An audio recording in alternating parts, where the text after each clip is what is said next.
Hey guys, Mr. Markcoos here, Markcoos Mafia, back in business. It's been quite a while since I've done the last episode, but anyway, in this episode today we have 2 matches as well for you. We actually go up a team strength level in this episode, so that sort of suggests that we sort of buy someone, which is good because everyone wants more people getting bought for this club. But of course, again, at the beginning of this episode we face off against a guy who has a rating of nothing, because his rating is still being assessed. Of course, that 15 consecutive wins were going high. Been unbeaten for 15 games, absolutely, well, 14 games, absolutely ridiculous. But this guy had Cruzeiro as his base team, so he was basically, probably wasn't Brazilian. I'm not saying he's Brazilian, but maybe he's a fan of Cruzeiro. But basically, he had a team which was just like the base team completely. Mirandinho, Galasca, Hulagu, Van Borad, just like, okay then. So today, of course, we had Cornelius in the last match and whatnot, but we played Vollum in midfield instead of James McArthur. And of course, we had Elm as well. And I was changing the set piece settings because it was really annoying that it kept making Rakitsky takes my free kicks. And free kicks he's fine with because he's 82 rated free kick taker, I think.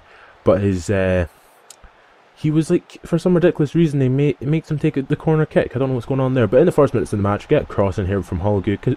Cornelius pops up and he actually scores a header in literally the first 2 minutes of the game. So, with that being said, this dude wasn't particularly the best player. I'm not like trying to slag him in any way or anything, but he wasn't really like, I wouldn't go like, oh, he's a world beater, because I mean, like, yeah, the game does troll him a little bit here when I get the ball to Elm here. Like, he should really have got it, but the game sort of just was like, nah, he's not going to get it there. Elm skins past 2 players and pops it in the back of the net for a 2-0 lead in the 25th minute. So it comes up to half time and we're leading 2-0, and he's not really done much in the game, and like the stats sort of show that off, because I mean, that's what always goddamn happens. So of course, look at that, 59 percentage possession from us. He had 58 pass completion percentage, 1 shot, 0 on target. I had 80. So it's just like, oh, okay then. But I mean, he kept doing a lot of this, like giving the ball cheaply away and whatnot. But Raj Taral being an absolute beast at right back that he is, and what's his name? Big Zicardo in midfield. I mean, we did try to, we were fortunate sometimes. We would like the ball would sometimes just come back to us and whatnot. Like, especially here, and Cornelius skins past a player, actually goes straight to Hulagu, takes a shot. Keeper makes good save, and Cornelius with an absolute beast of a volley into the back of the net. Like, it landed perfectly for him just to go, oh, just popped in the back of the net like an absolute animal. But in the, let's see, 60th minute here, Hulagu gets on the ball. He really should score this. I don't know why they decided to pass it to Cornelius. He took a really heavy first touch and he just completely messes it up. So, with that being said, the dude did come forward in the 68th minute. Galasca heads it forward to Mirandinho, who skins past Zicardo. Really poor defending from myself. And Mirandinho pops it in the back of the net past Luciano.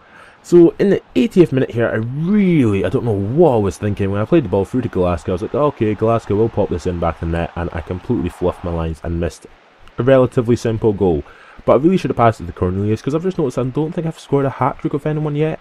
I don't think it's come up congratulating me, which I'm a bit disappointed with, because I really should be scoring hat-tricks on a regular basis with how good my team actually is. But 3-1 was the final score. Dude didn't really play well. I sort of deserved it, as you can see from the stats, so it's like, I'm not really too bothered by that. No point really going over the stats, because no point in at all. But Cornelius got the man of the match with 7.0 rating, and it sort of goes on to see how many points we got. So we were going to get like 150 odd points from winning the match. So went up by 8 points to 483.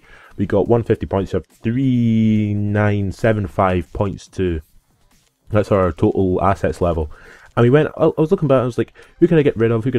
I get rid of Jack Ramak. He's an absolutely fantastic player, but I had to get rid of someone so that I could bring someone else in.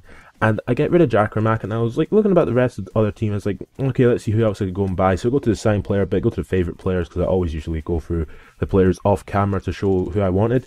And I went out and just go out and buy Charlie Mulgrew, because Charlie Mulgrew is possibly one of my favourite players in PES. He's been my favourite player in PES since PES 6.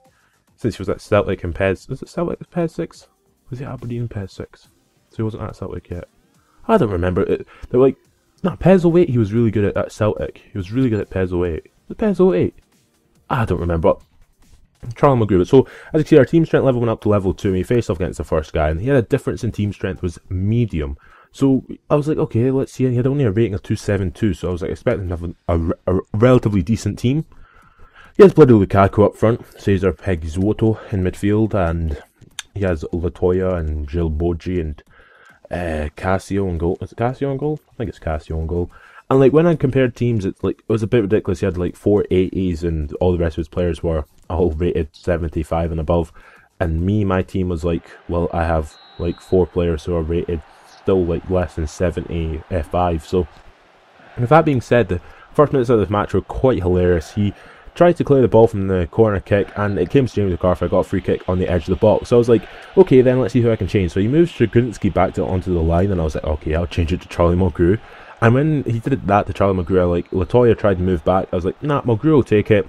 And he just pops it in the back of the net. It's like, first goal for his club in the 13th minute. It's just like, why, Charlie? You're so good, man. He's just absolute beast in it. So Charlie Mulgrew scores his first free kick and his first goal for the club on his debut. Very, very impressive, considering that he did have to go over a player who was standing more or less close to the line, wasn't on the line specifically. And the guy actually watched the replay, because I don't think a lot of people score free kicks online.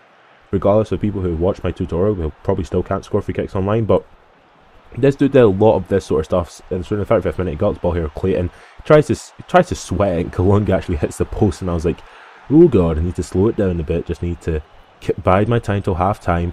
And like I was sort of like attempting to stop him from trying to make those runs forward, but he actually does score a relatively pretty decent goal here with Kalunga, who pops it past Luciano. I was a bit disappointed that Luciano didn't actually do anything there. Like, he really should have maybe tried to actually save the shot. But at half-time, it was 1-1 between the two of us, and 50-50 possession, 71-78 pass completion percentage, same sort of amount of shots in general, and it was like a really, really close game. But this dude, he just kept doing crap like that, and he was like, I'm not saying he wasn't fortunate, because I mean, he should have scored there. He should have scored in the first half with Kalunga when he hit the post. And then in the 60th minute, he scores the most ridiculous goal you'll ever see. What is going on here when he takes a shot? What is going on? That's just like, no. So in the 87th minute, I play a really long ball forward to Cornelius. He really should push Chigrinsky off the ball, but Chigrinsky, the former Shakhtar Donetsk player, was he former Shakhtar Donetsk, or is he Shakhtar Donetsk now? I don't remember, but yeah, he doesn't score. He doesn't. He pushes Cornelius off the ball, and that was basically that. And he just sort of kept doing this sort of chipped over the ball thing, and yeah, we lost 2-1. So I was bit disappointed, because it was like, well, that's our winning streak over. And second half didn't really play as well as I should have. He did get man of match of Kalunga, because he scored a goal and whatnot, and I got only very small amount of points. He went up by 12, I went down by 11, and I only got 24 points. Wow, that's great.